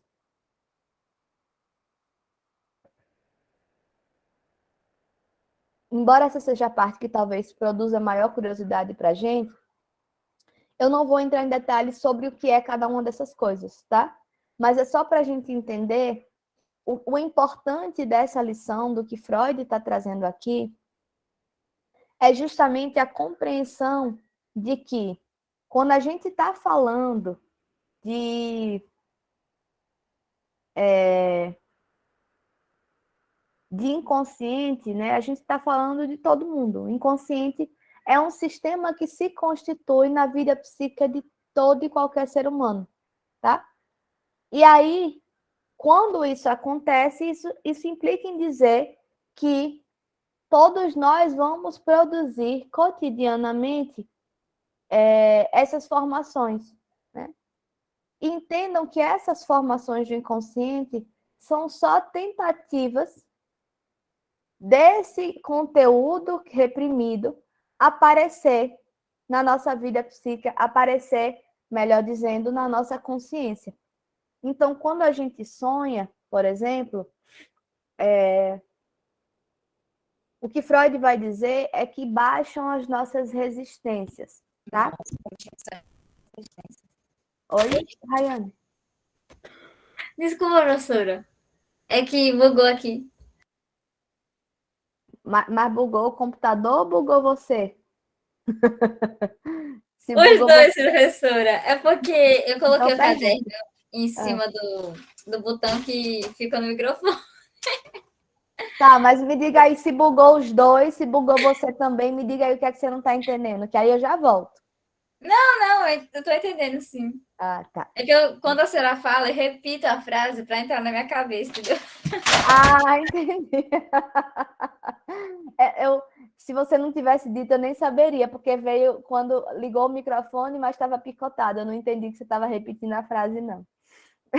Mas beleza. Cada um com suas estratégias, Rayane. Não julgo. Se funciona, continue. Então vamos lá, gente. O que é que eu estou dizendo, né? O que Freud vai dizer para a gente é o seguinte: no sono, quando a gente dorme, existe aí um certo relaxamento dessa resistência, né? E nesse relaxamento da resistência, esses conteúdos inconscientes conseguem encontrar uma via de acesso à nossa consciência. Só que isso se dá, esses conteúdos inconscientes, eles sempre só vão conseguir acessar a nossa consciência de maneira muito disfarçada, justamente porque eles são elementos que são intoleráveis dentro da nossa perspectiva moral, social, cultural, tá? Ou como o Freud disse aqui, das exigências estéticas e éticas da nossa personalidade. Então, para que esses elementos possam acessar a consciência, eles precisam fazer isso de uma forma muito disfarçada. Por isso que a maioria dos nossos sonhos é tão bizarro, é tão maluco, é tão desorganizado. E aí Freud vai falar que existem processos psíquicos que compõem aí, que participam dessa construção dos sonhos e que fazem com que eles vão ganhando esse teor. E aí, ao entender isso, nós, analistas, conseguimos dispor de uma ferramenta de análise desse inconsciente através da interpretação dos sonhos. Então, muitas vezes, gente, eu tenho um paciente que está lá falando, né, que está comigo há 2 anos, sei lá, 3 anos, e ele está ali falando de alguma questão há semanas. Aí, daqui a pouco, ele chega na sessão que vem, amanhã, digamos, e diz assim, essa noite eu tive um sonho. E aí vai me contar o sonho. E no que eu começo a investigar o que é que esse sonho está trazendo, eu entendo que ele tem relação com todo esse processo de elaboração, inclusive, do que a gente vem trabalhando. E aí, nesse processo, vem também esses elementos inconscientes que ele ainda não acessou. Então, eu consigo começar a identificar esses elementos e a compor na interpretação de forma que essa pessoa consiga elaborar, ou seja, consiga encontrar um lugar consciente para aquelas questões, tá? Isso acontece com sonhos, isso acontece com ato falho. Gente, ato falho é uma coisa que todo mundo fala, todo mundo conhece, mesmo quem nunca ouviu falar de psicanálise, que é tipo assim, você está aqui conversando e aí você solta uma palavra errada. Mas não é simplesmente, eu me atrapalhei. Não. De fato, a gente sempre vai achar que só se atrapalhou, mas geralmente tem aquele teor de tipo, causa um certo constrangimento. Que é como se no fundo, você soubesse que aquela palavrinha errada está dizendo algo sobre essa questão aqui. Eu vou dar um exemplo bem simples. Teve uma vez que eu estava dando aula de psicanálise, e aí tiveram alguns alunos que estavam assim, nesse esquema, né, que a gente acaba fazendo esse movimento de falando da própria vida, falando de não sei o quê, e eu ali explicando e interpretando de algum modo, né, de uma forma bem genérica, obviamente. E aí eu cheguei, estava terminando a aula, eu falei assim, na próxima sessão, aí eu fiz, eita, tipo, é um ato falho, porque é como se eu estivesse interpretando que o que a gente tivesse feito ali fosse mais próximo de uma sessão terapêutica do que de uma aula. Isso, bem, essa é a interpretação mais óbvia que eu consigo dar. Talvez tenha outras questões em jogo. Eu não me dediquei para pensar nessas outras questões, tá? Mas é só para vocês entenderem que tem aí alguns elementos nesse sentido, né? E quando a gente está aqui, quando a gente solta uma palavra errada, uma coisa que a gente se atrapalhou, aquilo diz algo da ordem do nosso desejo, do que a gente gostaria de fato de dizer, mas não pode. O xiste, né, que é essa piada, ou esse sarcasmo, essa tirada sarcástica, é a mesma coisa. Quantas vezes, fazendo uma piada, no tom de brincadeira, a gente não fala exatamente aquilo que a gente queria falar, mas que a gente não teria coragem, né? Então, o inconsciente ele vai encontrar caminhos para acessar a consciência. E esses caminhos, né, acontecem de maneira cotidiana, no nosso dia a dia. Só que nem todo mundo está habilitado para sacar isso, para entender como é que esses elementos aparecem. Inclusive, assim, tem uma brincadeira, né? E, gente, coisa mais chata, assim, né? Eu lembro quando eu era solteira, aí eu ia conhecer as pessoas e fazia assim, você é psicóloga, não está me analisando. Eu fazia, é um saco isso, né? Mas veja, mas é engraçado porque a gente não liga e desliga uma chave, né?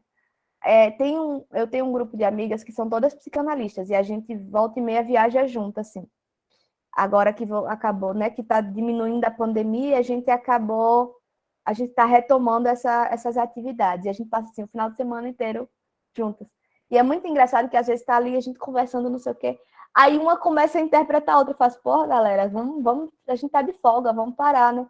Mas é como se fosse algo assim, porque tem umas coisinhas que a gente vai sacando, né? Que a escuta vai permitindo que a gente faça essas conexões. Mas veja, não são interpretações que me permitem entender a fundo quem é você, né? Nas nossas relações pessoais, a gente vai se enganar pra caramba, inclusive a gente se relaciona afetivamente e a gente tem as nossas cegueiras também. Mas é porque tem aí uma o que eu estou querendo dizer com isso tudo, com esse exemplo, é simplesmente que o inconsciente está aí, no mundo, está posto. Só que a gente nem sempre consegue ver, nem sempre consegue ouvir. E às vezes, né, como a pessoa que trabalha já com isso, ela acaba conseguindo, mesmo sem fazer um esforço, mesmo sem estar se preocupando, ela pega uma coisinha. Mas é uma coisinha, a gente não conhece a história, a gente não vai se dar o trabalho de interpretar, de tentar fazer uma construção, porque isso é trabalhoso, né? Isso é trabalho de fato, assim. Mas às vezes a gente pega uma coisinha, né? Porque na escuta a gente acaba sacando o que é da ordem do inconsciente, o que é que está sendo colocado ali que na verdade talvez a pessoa não quisesse colocar ali, né? Diga aí, Yasmine. Então, professora, é porque a senhora falou, né? Desculpa a minha voz meio rouca, é porque hoje eu dei aula nos 2 turnos, aí tô com a voz assim. A senhora falou que geralmente as pessoas têm essa questão de dizer que a senhora está analisando, porque eu me sinto assim, por exemplo, quando eu estou com os meus amigos psicólogos. E uma experiência pessoal que, inclusive, aconteceu hoje comigo é que eu sou corretora de texto de redação. E as pessoas geralmente me dão textos para ler já com aquele receio, né, das análises sintáticas. Aí hoje uma professora na escola que eu trabalho me deu o texto dela, aí falou, olha, mas veja aí se tiver algum erro de vírgula, crase, qualquer coisa, por favor, me avise. Tipo, ela estava me dando um texto para entender um projeto que ela vai desenvolver na escola, mas já foi logo, tipo, com esse receio de... E, Uhum. tipo, é engraçado que quando eu pego textos em momentos que eu não estou trabalhando, geralmente eu pego textos para ler e eu não faço correção do texto, porque é exaustivo demais. Exato. Mas, geralmente, quando alguém chega e fala isso, eu Mas começo veja, a ler fazendo análise. e seu exemplo, eu acho que ele é muito bom, porque é o seguinte, você diz assim, eu não vou ler fazendo esse, né? Porque é exaustivo, é trabalhoso. Mas se tiver um erro crasso, aquele erro assim, não tem como você fingir que não viu, né? Você vai ver. Então é a mesma lógica, tipo, quando acontece um ato falho, ou quando tem aí uma situação de discurso, né? Que tem uma associação ali, que tem uma frase que associa a uma questão que foi dita anteriormente, aquilo salta aos nossos olhos de fato, a gente saca. Mas o sacar não é do tipo assim, entendi quem é você, entendi de onde você veio, entendi o que você sente. Gente, eu tenho um paciente que está comigo há 5 anos e eu ainda tenho dificuldade de entender, e não é porque me falta capacidade técnica, não. É porque isso também é do tempo da pessoa, é do quanto que ela consegue mostrar aquilo, é do quanto que ela se permite ser vista e ser ouvida, né? E se permite falar sobre as questões. Então, não é uma conversa rápida que a gente faz uma pequena conexão que vai me permitir entender. É a mesma coisa. Se tiver um erro, uma coisa assim mais gritante, você não vai passar batido. Você vai ver, mas não quer dizer que seja isso que você esteja fazendo. Não quer dizer que você vai ficar ali corrigindo vírgula por vírgula, ponto por ponto. Porque o que você está tentando fazer é você vai ler para entender aquele projeto. É que nem eu estou batendo papo com meus amigos, eu estou batendo papo com meus amigos, eu não estou preocupada com isso, né?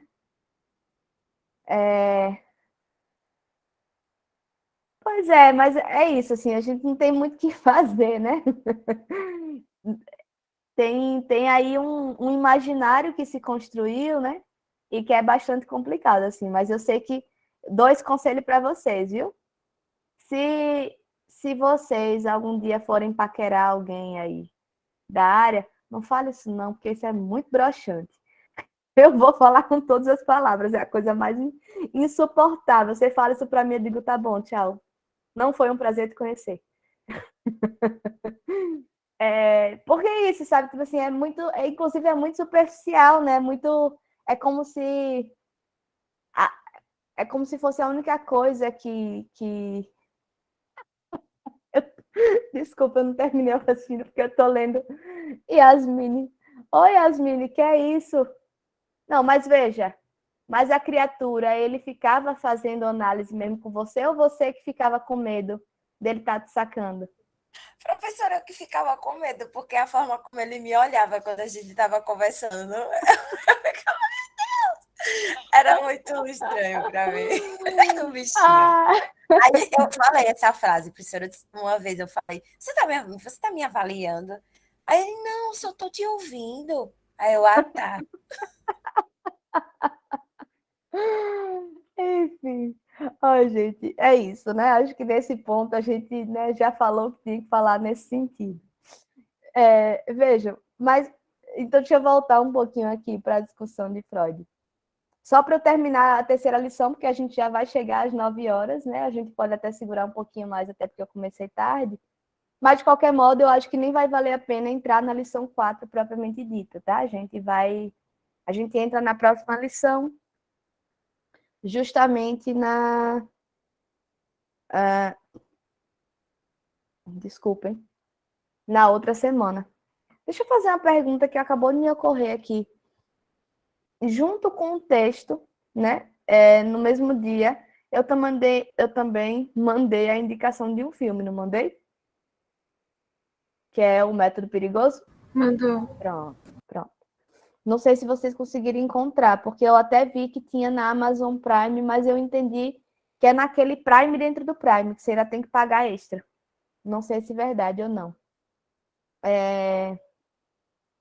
Hoje em dia as coisas estavam super acessíveis, ainda são pelos torrents da vida, né? Mas a gente ficou nessa de pagar canal de streaming e agora parece que a gente tem que pagar metade do salário só de canal de streaming para poder assistir uma coisa no HBO Max, outra coisa no Globoplay, outra coisa no Netflix, outra coisa na Casa da Peste, mas enfim, eu não sei muito bem onde encontro. Eu vou hoje, né? Eu já estou recomendando aqui, mas se vocês tiverem interesse, eu admito para vocês que é um filme de outro tempo, com a outra fotografia, com outro ritmo, mas esse texto, ai meu Deus, querem chamar de texto, tá vendo? Isso é uma falha também. Acho que é porque é isso, né? Ele tem um ritmo assim meio chato. Mas esse filme, O Freud Além da Alma, é um clássico para quem está começando a estudar psicanálise. É um clássico porque vai falar justamente dessa história de Freud, de Breuer com as histéricas, né? Então, se vocês se interessarem por isso, para entender um pouco esses meandros aqui, acho que vale a pena. Outra coisa para quem se interessa por psicanálise, aí não é dentro do escopo, tá? Da disciplina propriamente, a gente vai entrar na parte mais específica da disciplina na semana que vem, que é a parte da sexualidade infantil e das fases de psicossexuais, mas tem um podcast que eu gosto muito, que é bastante divertido para quem tem curiosidade sobre como funciona a psicanálise, sobre os conceitos. Eu acho que é uma forma bem gostosa de você se aproximar disso. O nome do podcast é o Meu Inconsciente Coletivo. É basicamente uma mulher que é uma criatura sem um pingo de juízo, de filtro na vida, que ela chama psicanalistas assim mais renomados para falar da vida dela.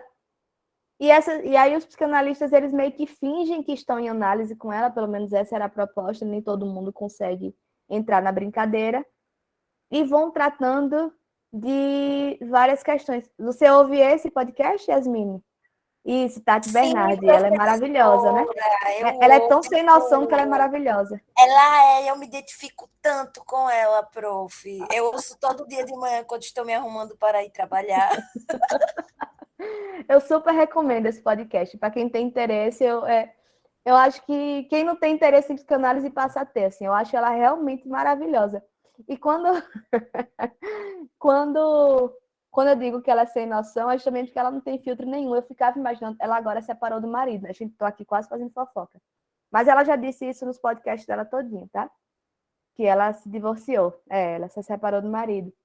Mas é isso, a gente acompanhou todo o processo. Quem ouviu o podcast dela acompanhou todo o processo de como é que estavam as crises do casamento, do que é que estava acontecendo.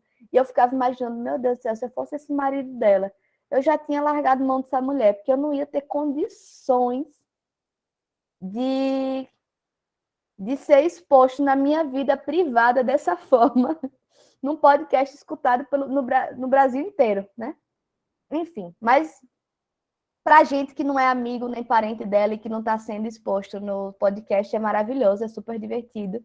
E é bem legal de entender esses conceitos todos que eu estou tratando. Só que aí ela vai, né, ela não vai ter essa didática de falar dos conceitos, como é que Freud construiu, mas ela vai pensar um pouquinho como é que se formula isso dentro da perspectiva clínica. Assim. E aí, por que eu estou falando isso? Né? Que eu vou encerrar essa discussão aqui na terceira lição com o seguinte. Além desse fato, né, que Freud percebe que nessa terceira lição ele vai mostrar esse momento em que ele vai entender que a psicanálise não é algo exclusivo da neurose, da doença, mas que o inconsciente está presente na vida de todo mundo e que isso aparece, inclusive, no nosso dia a dia, no nosso cotidiano, nos nossos sonhos durante a noite, né? Então, ele vai percebendo isso. E como esses elementos inconscientes, eles estão por toda parte, eles aparecem o tempo todo, é isso que viabiliza que Freud construa a sua técnica principal, que ele chama de regra de ouro da psicanálise, e que ele vai construir aqui nessa época e que até hoje todos nós, psicanalistas, continuamos nos utilizando dessa regra, né, dessa técnica principal, que é a regra da associação livre. O que é que quer dizer associação livre? Freud vai dizer o seguinte: você deve orientar o seu paciente para ele falar tudo que vier à cabeça, sem selecionar, sem pensar se é importante, se é desimportante, sem avaliar, sem julgar se é besteira ou não. Falar tudo que vem à mente. E aí eu lembro que quando eu orientava estágio, eu falava para meus alunos. Porque os alunos diziam assim, professor, eu falei que ele tinha que dizer tudo o que ele quisesse. Eu fiz, não, mas não é o que ele quer. É tudo que vier à cabeça, porque o que ele quer é só o que ele acha que está certo. Então, quando você diz assim, você pode falar tudo o que você quer, você está autorizando que a pessoa faça um julgamento. Mas, claro, isso é um processo que, inclusive, nas nossas intervenções, interpretações, a gente vai produzindo um pouco esse efeito da associação livre. Mas por que a associação livre é tão importante e tão central para a teoria psicanalítica? Porque é a partir da associação livre que a gente se liberta completamente dessa perspectiva da hipnose. Porque a hipnose servia justamente para baixar as resistências e permitir que a gente acessasse aquilo ali. A partir do momento que a gente consegue entender que esse inconsciente aparece o tempo todo nessas formações de inconsciente e que, na clínica, quando a gente orienta o paciente a associar livremente que esses elementos vão aparecer com mais frequência, então a gente consegue trabalhar sem precisar lançar mão da hipnose. Porque qual era o grande problema da hipnose? É que a hipnose, quando ela tirava de cena a resistência, quando a hipnose tirava de cena a questão da resistência, ele conseguia acessar, o psicanalista conseguia acessar a questão lá que estava por trás dali, né, daquele sintoma, mas quando saía do transe, quando acabava o processo de hipnose, o que é que acontecia com a resistência? Ela voltava. E aí tudo começava de novo. E aí tinha o bloqueio estava ali de novo e aquilo ia produzir um novo sintoma, tá? Então, o que Freud entendeu é que a gente precisa entender, a gente precisa trabalhar justamente compreendendo a resistência, ou seja, o que é isso que está impedindo a passagem desse elemento reprimido? Porque quando a gente entende o que é que impõe a resistência, a gente entende o que é que está tentando vir para a consciência, mas não pode, tá? Porque ele vai entender que a força de resistência já vai dizer muito sobre o que é que a gente está tentando esconder de nós mesmos. E na associação livre, isso é possível. Na associação livre, a gente consegue ir sacando como é que esses elementos vão chegando e vão entrando em cena aí nas nossas relações afetivas, sociais, etc. Tá? Gente, eu acho que por hoje é só. Eu não vou entrar na lição 4, que foi a que eu pedi para vocês lerem. Quem não leu, né? Quem não conseguiu ler, aproveita a oportunidade e a chance de ouro para poder ler agora, já que a gente, né, eu me dediquei na aula de hoje a trazer essas outras lições que eu não pedi para vocês lerem justamente porque isso ia exigir da gente um maior tempo, né? Porque quando vocês leem, aí vocês vão entrar nos detalhes, vão querer saber conceito por conceito, e eu quis só explicar para vocês como é que a coisa se formula, porque não dá para a gente entender como é que Freud chega na questão da sexualidade e da sexualidade infantil sem a gente entender esse percurso que ele faz, né? Como é que ele vai construindo a concepção clínica psicanalítica, tá? Então, na semana que vem, a gente vai estudar mais especificamente as questões relacionadas com. Aliás, a gente vai estudar especificamente a lição 4 e a gente vai entrar em detalhes, assim, né? Então, eu até queria, então, sugerir para vocês, já que eu não tinha feito isso antes, da gente estabelecer essa questão de debatedores. Deixa eu explicar como é que eu estou fazendo nas outras turmas. Nas outras turmas, eu peço que se voluntariem de 2 a 3 pessoas. Eu prefiro 3, porque às vezes tem imprevistos para a colega não ficar sozinha, né? Então, e essas 3 pessoas, elas vão me ajudar a debater o texto. Veja, elas não vão apresentar o texto, elas não vão dar aula no meu lugar. O que essas pessoas vão fazer é uma leitura dedicada do texto, já ressaltando quais são as dúvidas, quais são os conceitos, como é que questões mesmo que se levantam assim, de como é que isso tem a ver com a questão do desenvolvimento em Piaget, talvez, ou como é que essas fases do desenvolvimento se estabelecem aqui. E aí vocês me ajudariam nesse processo de dinamizar a aula, inclusive de vocês poderem trazer isso, né, trazerem as suas questões. Eu sei que vocês são uma turma bem participativa, né, no sentido de que tem algumas pessoas aqui que geralmente, né, mostram ali que estão presentes e tiram dúvidas e colocam questões, mas eu acho que essa estratégia ajuda muito a dinamizar, inclusive ajuda muito quem está estudando, porque às vezes quando a gente está aqui só nesse lugar de ouvinte, mais passivo, a gente passa o olho no texto, a gente lê, e às vezes, quando a gente se coloca nesse lugar de debatedor, a gente estuda o texto, tá? Depois de todo esse discurso, eu queria saber se alguém se oferece.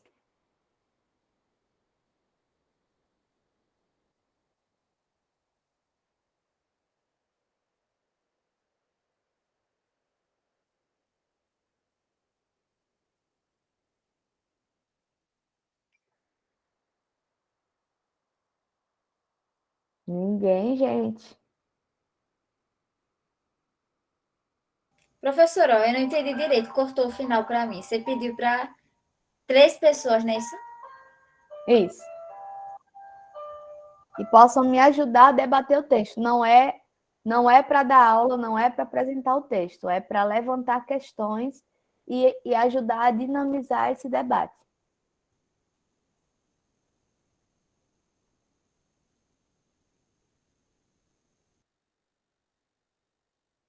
Professora, eu posso. Obrigada, Esther. Alguém mais?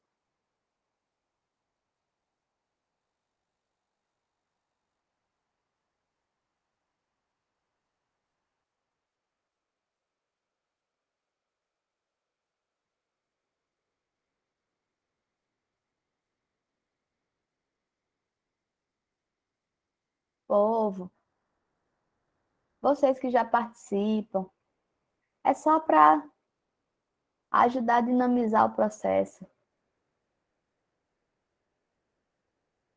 Para vocês vão estudando e já vão colocando lá as questões. Teve uma turma que eu fiz isso, e aí foi engraçado porque eu comecei pedindo, né, para dizer assim, olha, eu dei uma introduzida bem rápida e disse assim, agora vocês, as debatedoras ou os debatedores podem começar a perguntar. E aí, menina, a primeira pergunta que veio foi de voadora, assim. Eu fiz, Ave Maria, você não podia ter começado com mais calma, não, moça? E aí, assim, mas é legal porque foi muito divertido. Claro, né? Eu fiquei aqui quase em maus lençóis, me virando em 10 para conseguir responder uma coisa super complexa. Mas isso produz um efeito legal porque vai levantando outras questões, outras curiosidades e vai ajudando a entender.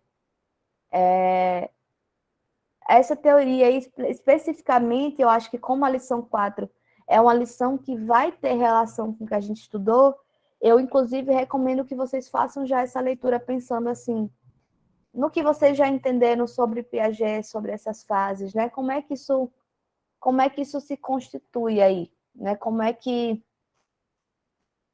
se relaciona? Como é que Freud vai pensar essas fases do desenvolvimento? Como é que isso está para Piaget, né? Então, acho que são questões que são legais para a gente se perguntar. Vamos, povo, mais 2 pessoas ali para acompanhar a Rayane.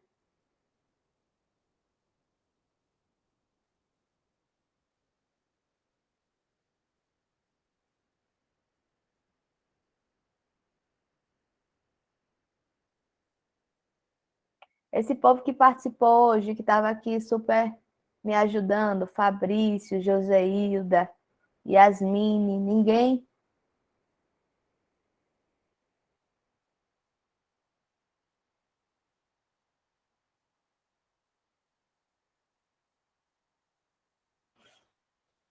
Professora, eu poderia até participar, mas é porque eu preciso voltar à última aula da senhora, que infelizmente teve alguns momentos que eu não consegui prestar atenção direito. E voltar à aula de hoje também, porque eu tô exaurida e, tipo, há vários momentos eu me perdi aqui no que Entendo. foi colocado na aula. Só que também eu tô Então, com o meu PIBIC super, hiper, mega atrasado, porque semana passada eu passei a semana inteira doente. Aí não fiz absolutamente nada. Aí eu fico receosa de não conseguir dar conta do que a veja, senhora. Eu mas posso não, não cumprir o que a senhora está esperando, entendeu? Mas não tem que dar conta, não. Não tem nada para dar conta. Veja, a ideia é justamente o seguinte: você disse que hoje você estava aí tão exausta que você não conseguiu acompanhar tudo. É basicamente a ideia que você possa se sentir mais confortável para me interromper e dizer assim, professora, desculpa, eu estou com a cabeça cheia aqui, mas isso eu não entendi, não. Me responda aí, porque. Ou então, fazer algum tipo de elaboração, tipo assim, olha, eu estou entendendo dessa forma, é isso mesmo? Sabe? É só isso que eu quero, é só para a gente poder ter uma dinamização da aula, porque senão fica nesse movimento de que eu vou dando a aula, eu acho que eu estou crente que eu estou abafando, que eu estou conseguindo organizar e sistematizar e tal, e vocês não estão entendendo tudo. Seja porque eu não estou sendo clara, seja porque vocês estão aí com outro momento, né, com a cabeça cansada, que isso também acontece, seja porque vocês estão em casa, às vezes, né, tem outras interferências, de família que chega junto, que não sei o quê, que atrapalha, né? Que interrompe. Enfim, a ideia é que a gente possa conversar mais, né? Então, assim, não tem muita coisa para dar conta, não. É só ler. É só ler. E nem precisa voltar para as outras, tá? Porque o que você não entender, ainda que eu tenha explicado hoje, eu volto e explico de novo. Não tem problema. Isso. Texto 4, Yasmine. Obrigada.